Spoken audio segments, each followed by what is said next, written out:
This is the shelf I've set up at home.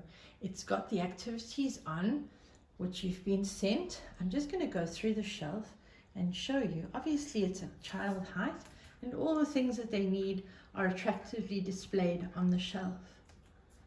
On the top shelf we've got art supplies, colourful pencils, watercolours, a beautiful plant to inspire. We have a calendar with the date and all the stationery things that your child might need. Well, most of them anyway, the ones we can think of: a stapler, some string, sellotape, a sharpener and scissors, and I'm sure you could think of a few more to add.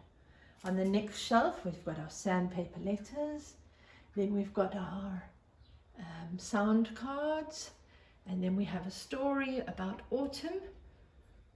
And on the bottom shelf we have our counting cards or our number cards, some beautiful autumn leaves collected from the garden, and the story of Ferdy and the falling leaves.